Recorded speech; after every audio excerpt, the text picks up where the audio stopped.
Rev up your engines!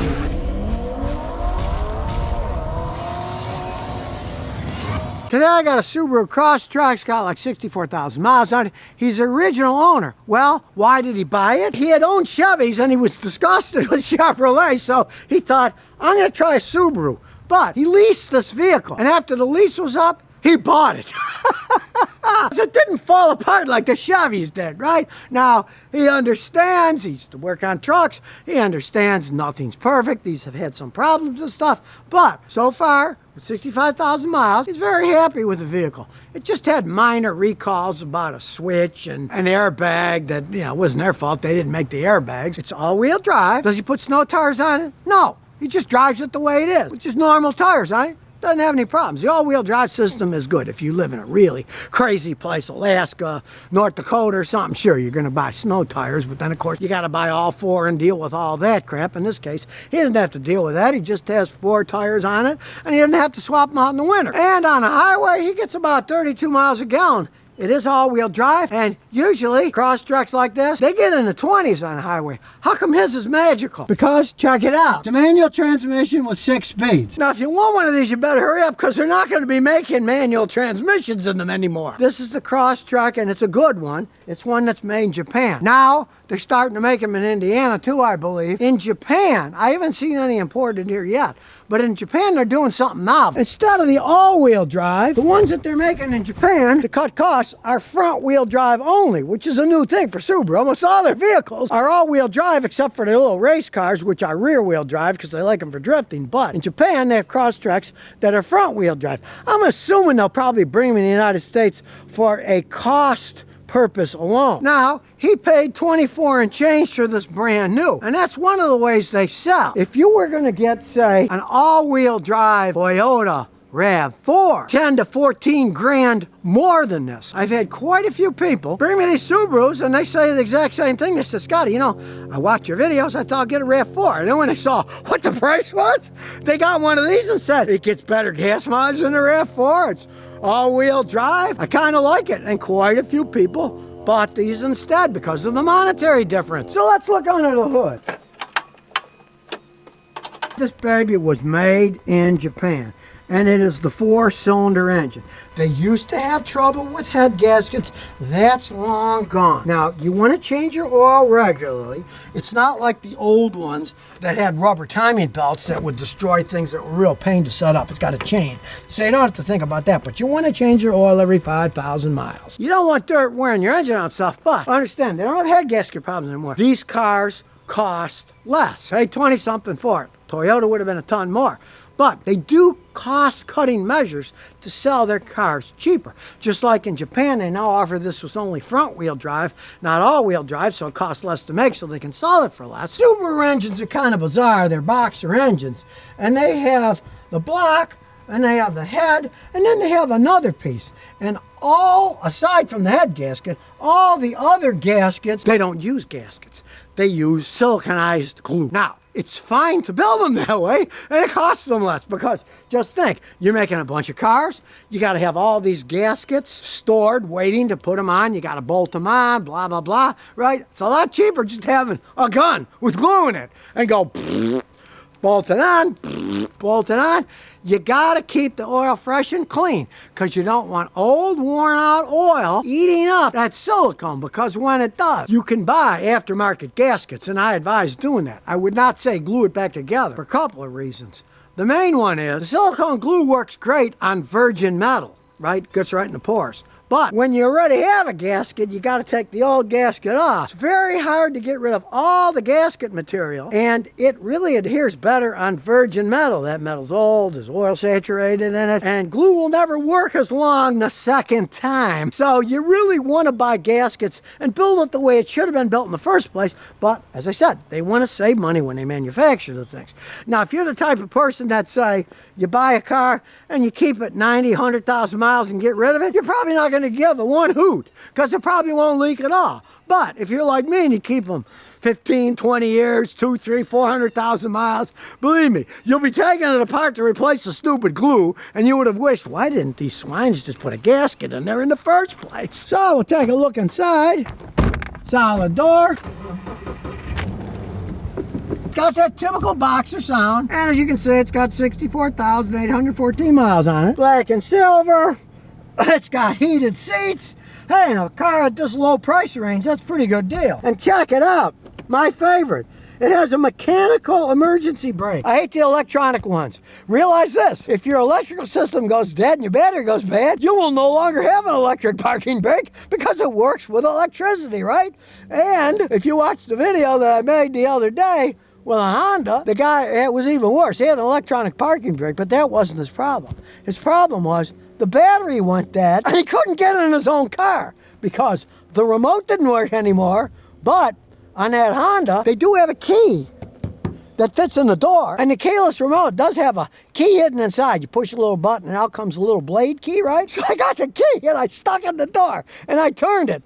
But nothing happened, right? And I thought, well, the guy did say the car had been wrecked before he bought it. Maybe they didn't put the door back together and the hinge pin isn't in there that locks and unlocks the lock. But lo and behold, I took the door apart only to find there is no mechanical parts in it.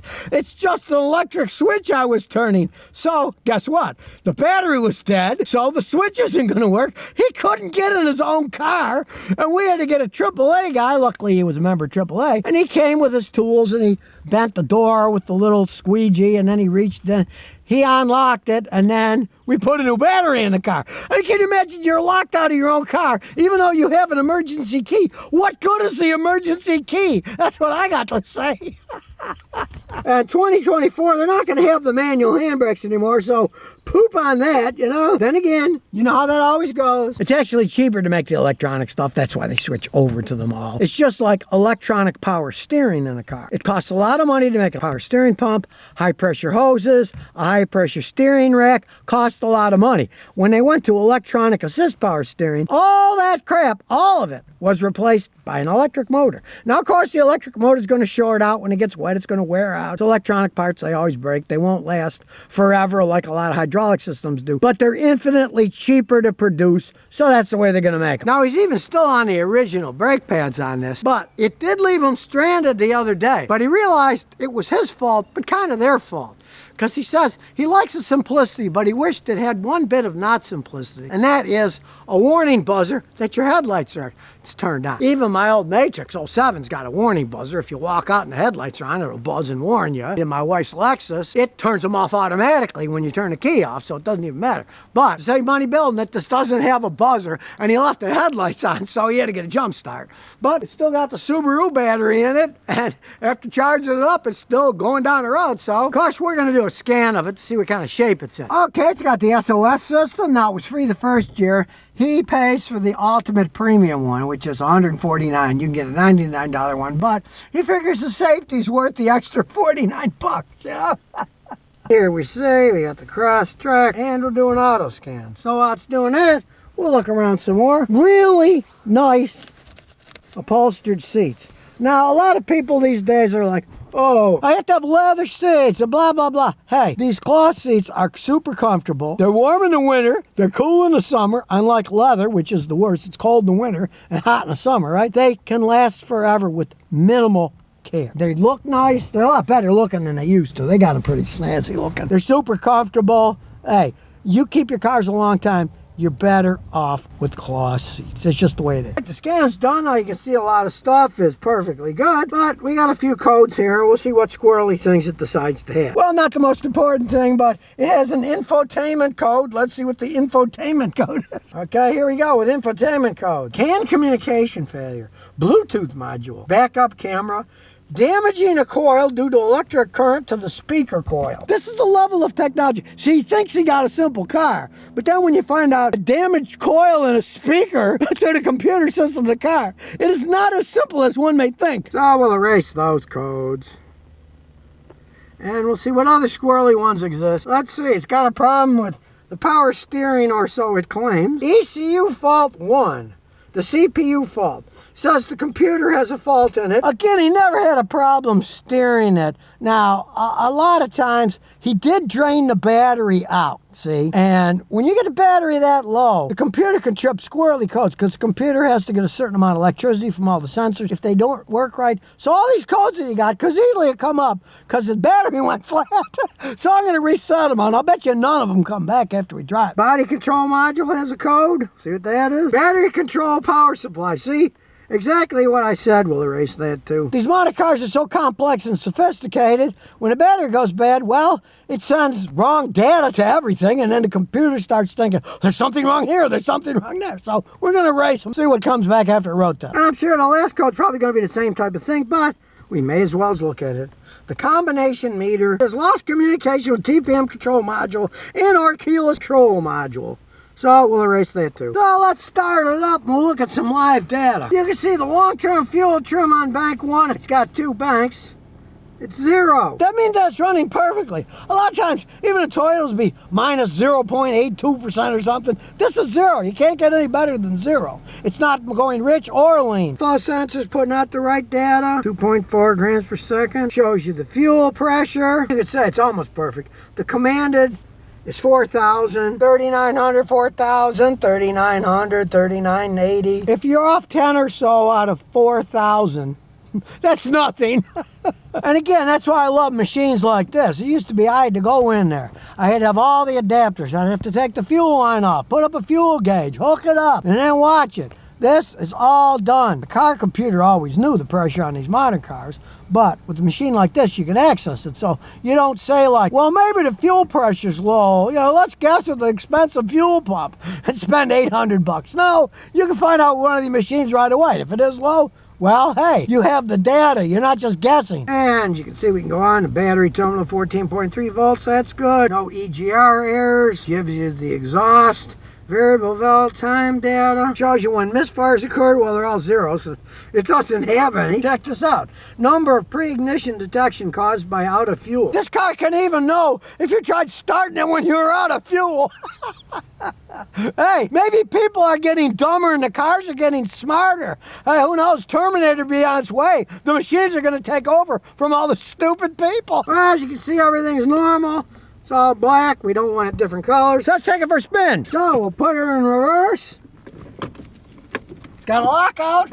So you people that don't know how to drive, you don't have to worry about whipping it in reverse when you're learning. You got to do the lockout to get it in reverse so you don't destroy the transmission. Now, this is one of the reasons one of my customers bought one of these, because the system is built into the dash. It's clean. It looks right. One of the reasons the guy didn't buy a RAV4, on top of it was $14,000 more, was the RAV4 had that ugly, big old screen, and they just look horrible. This looks like the car was actually designed for it. Now, it is a Crosstrek, so it's reasonably high up in the air, so we can just go over my giant bump here relatively easily. We're not going to worry about scraping half the car off like the guy the other day in a BMW almost tore the bottom of the car off. I forgot to warn him. There's a big bump at the end of the driveway. And it's cool because look, it's a standard, it's a manual transmission, but it tells you what gear you're in. Yes, I wonder what gear I'm in. Now it's 3, see? It tells you. And for these crappy Rhode Island roads, known as the worst roads in the nation, 40 years in a row, this thing actually rides quite smoothly. It's got a decent ride. And now, we're at the horrible intersection, so we gotta wait for the traffic to go by. There's nobody to the right of us. The mailman's coming. He drives like a turtle, so here we go. You can hear that boxer engine. Now, it's not a race car, but it's got plenty of acceleration for passing. You can play with the gears. It's fun to drive. It doesn't oversteer, it doesn't understeer. It's a pretty decent ride, too. Weight has a lot to do with the driving of your car. This thing isn't that heavy of a vehicle. A lot of fun to drive around. It's got plenty of room in the back when you put the seats down to throw crap in. And being in Japan, you know, it's probably not going to break down much. So aside from being stranded one time because he left the lights on, well, we reset all that stuff and there's no codes left now, so that's got to be the reason it had all those squirrely communication codes. Understand your battery has to put out a certain parameter of voltage and amperage. When it actually goes dead because he left the headlights and it drained it out, guess what? Our computer was confused, so it put all those codes and no one erased them. Now, you need a machine like mine to erase it.